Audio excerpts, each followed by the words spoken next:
ವರವನ್ನು ಕೊಡುವಂಥ ವರಮಹಾಲಕ್ಷ್ಮಿ ಹಬ್ಬ ಇನ್ನೇನು ಹತ್ತಿರಕ್ಕೆ ಬಂದುಬಿಡ್ತು. ಈ ವರ್ಷ ವರಮಹಾಲಕ್ಷ್ಮಿ ಹಬ್ಬವನ್ನು ಯಾವ ದಿನ ಮಾಡಬೇಕು, ಹಾಗೆ ಯಾವ ದಿನ ಮಾಡಿದರೆ ತುಂಬಾ ಶ್ರೇಷ್ಠ, ಹಾಗೆ ಹಬ್ಬ ಇರೋ ದಿನ ನಾವು ಪೂಜೆ ಮಾಡಲಿಕ್ಕೆ ಆಗದೇ ಇರೋದ್ರಿಂದ ಮತ್ತು ಯಾವ ದಿನ ವರಲಕ್ಷ್ಮಿ ವ್ರತವನ್ನು ಮಾಡಬೇಕು ಎಂಬುದನ್ನು ನಾನು ಇವತ್ತಿನ ವಿಡಿಯೋದಲ್ಲಿ ನಿಮಗೆ ತಿಳಿಸ್ಕೊಡ್ತಾ ಇದ್ದೀನಿ. ಹಾಗಾದರೆ ಇನ್ಯಾಕೆ ತಡ, ಈ ವಿಡಿಯೋವನ್ನು ಶುರು ಮಾಡೋಣ. ನಮಸ್ಕಾರ ಸ್ನೇಹಿತರೆ, ನಿಮ್ಮ ಶೋನ ಕನ್ನಡ ವ್ಲಾಗ್ಸ್ಗೆ ಸ್ವಾಗತ. ಈ ಸಲ ವರಮಹಾಲಕ್ಷ್ಮಿ ಹಬ್ಬ ಕೆಲವೊಂದು ಕ್ಯಾಲೆಂಡರ್ಗಳಲ್ಲಿ ಒಂದು ಡೇಟ್ ತೋರಿಸಿದರೆ ಇನ್ನೊಂದು ಕ್ಯಾಲೆಂಡರ್ನಲ್ಲಿ ಮತ್ತೊಂದು ಡೇಟ್ ತೋರಿಸಿದೆ. ಅದೇ ರೀತಿ ಗೂಗಲಲ್ಲೂ ಕೂಡ ಒಂದು ಕಡೆ ಒಂದು ಡೇಟ್ ತೋರಿಸಿದರೆ ಇನ್ನೊಂದು ಕಡೆ ಮತ್ತೊಂದು ಡೇಟು ತೋರಿಸ್ತಾ ಇದ್ದಾರೆ. ಯಾವ ದಿನ ನಾವು ಈ ಹಬ್ಬವನ್ನು ಮಾಡಬೇಕು ಅನ್ನೋದು ತುಂಬ ಗೊಂದಲವನ್ನು ಇಟ್ಕೊಂಡಿದ್ದೀರಾ. ಆ ಎಲ್ಲ ಗೊಂದಲಗಳಿಗೆ ಇವತ್ತಿನ ವಿಡಿಯೋದಲ್ಲಿ ನಾನು ಉತ್ತರವನ್ನು ತಿಳಿಸ್ಕೊಡ್ತಾ ಇದ್ದೇನೆ. ಶಾಸ್ತ್ರದ ಪ್ರಕಾರ ನಾವು ನೋಡೋದಾದರೆ ಯಾವ ದಿನ ವರಮಹಾಲಕ್ಷ್ಮಿ ಪೂಜೆಯನ್ನು ಮಾಡಿದರೆ ತುಂಬಾ ಶ್ರೇಷ್ಠ ಎಂಬುದನ್ನು ಇವತ್ತಿನ ವಿಡಿಯೋದಲ್ಲಿ ತಿಳ್ಕೊಳ್ಳೋಣ. ಹಾಗಿದ್ರೆ ಇನ್ಯಾಕೆ ತಡ, ವಿಡಿಯೋವನ್ನು ಶುರು ಮಾಡೋಣ. ನೋಡಿ, ವರಮಹಾಲಕ್ಷ್ಮಿ ಹಬ್ಬವನ್ನು ನಾವು ಪ್ರತಿ ವರ್ಷ ಶ್ರಾವಣ ಮಾಸದ 2ನೇ ಶುಕ್ರವಾರ ನಾವು ಆಚರಣೆ ಮಾಡ್ತಾ ಬರ್ತೇವೆ. ಅದರಲ್ಲೂ ಶಾಸ್ತ್ರದಲ್ಲಿ ಹೇಳಿರುವ ಹಾಗೆ ಶ್ರಾವಣ ಮಾಸದ 2ನೇ ಶುಕ್ರವಾರ ಹುಣ್ಣಿಮೆಗಿಂತ ಮುಂಚೆ ಬರುವ ಶುಕ್ರವಾರ ಅಂತ ಕರೆಕ್ಟಾಗಿ ತಿಳಿಸಿರ್ತಾರೆ. ಹಾಗಾಗಿ ನಾವು ಹುಣ್ಣಿಮೆಗಿಂತ ಮೊದಲು ಬರುವಂಥ ಶುಕ್ರವಾರ ದಿನ ನಾವು ವರಮಹಾಲಕ್ಷ್ಮಿ ಪೂಜೆಯನ್ನು ಮಾಡಿದರೆ ಬಹಳ ಶ್ರೇಷ್ಠ ಅಂತ ಹೇಳ್ತಾರೆ. ಇನ್ನು ಕೆಲವೊಬ್ಬರಿಗೆ ಕೆಲವು ಕಾರಣಗಳಿಂದ ಹಬ್ಬದ ದಿನ ಪೂಜೆ ಮಾಡಲಿಕ್ಕೆ ಆಗೋದಿಲ್ಲ. ಅವರು ಶ್ರಾವಣ ಮಾಸದ ಬೇರೆ ಶುಕ್ರವಾರ ದಿನ ಪೂಜೆ ಮಾಡಿದರೆ ನಡೆಯುತ್ತೆ. ಆದರೆ ವಿಧಿ ಪ್ರಕಾರವಾಗಿ ನಾವು ವರಮಹಾಲಕ್ಷ್ಮಿ ಹಬ್ಬದ ದಿನವೇ ಪೂಜೆ ಮಾಡಬೇಕು ಅಂದ್ಕೊಂಡವರಿಗೆ ಇವತ್ತು ಯಾವ ಡೇಟಲ್ಲಿ ಪೂಜೆ ಮಾಡಬೇಕು ಎಂಬುದನ್ನು ತಿಳಿಸ್ಕೊಡ್ತೀನಿ. ಮೊದಲಿಗೆ ಈ ವರ್ಷ ಗೊಂದಲ ಇರುವ ಡೇಟ್ಗಳು ಯಾವುದ್ಯಾವುದು ಅಂದರೆ ತಿಳ್ಕೊಳ್ಳೋಣ. ಆನಂತರ ನಾವು ಯಾವ ದಿನ ಪೂಜೆ ಮಾಡಿದರೆ ಶ್ರೇಷ್ಠ ಎಂಬುದನ್ನು ತಿಳಿಸ್ಕೊಡ್ತೀನಿ. ಈ ವರಮಹಾಲಕ್ಷ್ಮಿ ಹಬ್ಬ 2026ನೇ ಇಸ್ವಿಯಲ್ಲಿ ಕೆಲವೊಂದು ಕ್ಯಾಲೆಂಡರ್ಗಳಲ್ಲಿ ಆಗಸ್ಟ್ 21ನೇ ತಾರೀಕು ಅಂತ ಕೊಟ್ಟಿದ್ರೆ, ಇನ್ನು ಕೆಲವೊಂದು ಕ್ಯಾಲೆಂಡರ್ಗಳಲ್ಲಿ ಆಗಸ್ಟ್ 28ನೇ ತಾರೀಕು ಅಂತ ಕೊಟ್ಟಿರ್ತಾರೆ.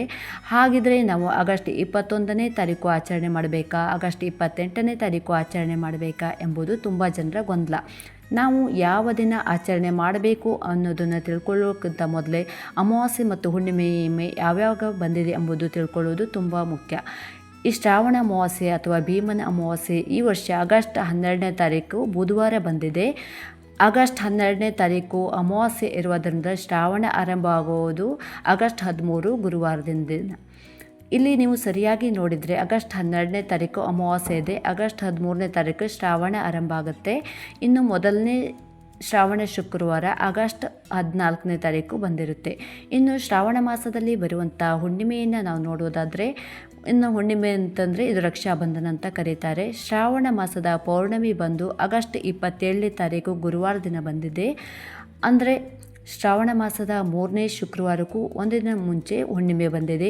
ಆದರೆ ನಾವು ಶಾಸ್ತ್ರದ ಪ್ರಕಾರ ನೋಡೋದಾದ್ರೆ 2ನೇ ಶುಕ್ರವಾರ ಅಥವಾ ಹುಣ್ಣಿಮೆಗೂ ಮುಂಚೆ ಬರುವ ಶುಕ್ರವಾರ ನಾವು ವರಮಹಾಲಕ್ಷ್ಮಿ ವ್ರತವನ್ನು ಮಾಡಬೇಕಾಗಿರುವುದರಿಂದ ಶ್ರಾವಣ ಮಾಸದ 2ನೇ ಶುಕ್ರವಾರ ಬಂದಿರುವುದು ಆಗಸ್ಟ್ 21ನೇ ತಾರೀಕು. ಹಾಗಾಗಿ ಈ ವರ್ಷದ ವರಮಹಾಲಕ್ಷ್ಮಿ ವ್ರತವನ್ನು ನಾವು ಶಾಸ್ತ್ರದ ಪ್ರಕಾರವಾಗಿ ಮಾಡೋದಾದರೆ ಆಗಸ್ಟ್ 21ನೇ ತಾರೀಕು ಶುಕ್ರವಾರನೇ ಮಾಡಿದರೆ ಬಹಳನೇ ಶ್ರೇಷ್ಠ. ಅಕಸ್ಮಾತ್ ಆಗಿ ನಿಮಗೆ ಆಗಸ್ಟ್ 21ನೇ ತಾರೀಕು ಪೂಜೆ ಮಾಡಲಿಕ್ಕೆ ಆಗಲಿಲ್ಲ ಅಂದರೆ ಖಂಡಿತವಾಗ್ಲೂ ನೀವು ಆಗಸ್ಟ್ 28 ಶುಕ್ರವಾರ ಪೂಜೆಯನ್ನು ಮಾಡ್ಬೋದು. ಅವತ್ತಿನ ದಿನವೂ ಮಾಡಲಿಕ್ಕೆ ಆಗಲಿಲ್ಲ ಅಂದರೆ ನೆಕ್ಸ್ಟ್ ಶುಕ್ರವಾರ ಕೂಡ ನೀವು ಪೂಜೆಯನ್ನು ಮಾಡ್ಬೋದು. ಯಾಕಂದರೆ ಶ್ರಾವಣ ಮಾಸದ ಯಾವುದೇ ಶುಕ್ರವಾರ ನೀವು ಲಕ್ಷ್ಮೀ ವ್ರತವನ್ನು ಮಾಡಿದರೂ ಕೂಡ ನಿಮಗೆ ಆ ಫಲಗಳು ಸಿಕ್ಕೇ ಸಿಗುತ್ತೆ. ಹಾಗಾಗಿ ಯಾವುದೇ ಗೊಂದಲವನ್ನು ಇಟ್ಕೊಳ್ಳದೆ ಈ ವರ್ಷ ವರಮಹಾಲಕ್ಷ್ಮಿ ವ್ರತವನ್ನು ಆಗಸ್ಟ್ 21ನೇ ತಾರೀಕು ಮಾಡಿ, 21ನೇ ತಾರೀಕು ಮಾಡಲಿಕ್ಕೆ ಆಗದೇ ಇರೋರು ಆಗಸ್ಟ್ 28ನೇ ತಾರೀಕು ಮಾಡ್ಬೋದು. ನಿಮಗೆ ಈ ವರಮಹಾಲಕ್ಷ್ಮಿ ವ್ರತವನ್ನು ಯಾವ ದಿನವನ್ನು ಮಾಡಬೇಕು ಅನ್ನೋ ಗೊಂದಲಕ್ಕೆ ಉತ್ತರ ಸಿಕ್ಕಿದೆ ಅಂತ ಭಾವಿಸ್ತೀನಿ. ಮುಂದಿನ ವಿಡಿಯೋದಲ್ಲಿ ವರಮಹಾಲಕ್ಷ್ಮಿ ಹಬ್ಬದ ದಿವಸ ವರಮಹಾಲಕ್ಷ್ಮಿ ಹಬ್ಬಕ್ಕೆ ಯಾವ ಬಣ್ಣದ ಸೀರೆಯನ್ನು ಉಡಿಸಬೇಕು, ವರಮಹಾಲಕ್ಷ್ಮಿ ದೇವಿಯನ್ನು ಯಾವ ದಿಕ್ಕಿಗೆ ಕೂರಿಸಬೇಕು, ವರಮಹಾಲಕ್ಷ್ಮಿ ಹಬ್ಬಕ್ಕೆ ಮಾಡಲಿಕ್ಕೆ ಯಾವ ಯಾವ ಪ್ರಮುಖ ವಸ್ತುಗಳು ಬೇಕು, ಇನ್ನು ಯಾವ ಶುಭ ಮುಹೂರ್ತದಲ್ಲಿ ವರಮಹಾಲಕ್ಷ್ಮಿ ಕಳಸವನ್ನು ಸ್ಥಾಪಿಸಬೇಕು, ಹಾಗೆ ವರಮಹಾಲಕ್ಷ್ಮಿ ಪೂಜೆಯನ್ನು ಸರಳವಾಗಿ ಕಳಸ ಇಡದೆ ಮಾಡ್ಬೋದು ಎಂಬುದನ್ನು, ಅಂದರೆ ಇದೇ ಪ್ರಕಾರ ಕಳಸವನ್ನು ಸ್ಥಾಪನೆ ಮಾಡಿ ಪೂಜೆ ಯಾವ ಥರ ಮಾಡಬೇಕು, ಕಳಸದ ಒಳಗಡೆ ಯಾವ್ಯಾವ ವಸ್ತುಗಳನ್ನು ಹಾಕಬೇಕು, ಪ್ರತಿಯೊಂದರ ಮಾಹಿತಿಯನ್ನು ನಮ್ಮ ಚಾನಲ್ನಲ್ಲಿ ನಾನು ವಿಡಿಯೋವನ್ನು ಮಾಡಿ ನೀಡ್ತಾ ಹೋಗ್ತೀನಿ.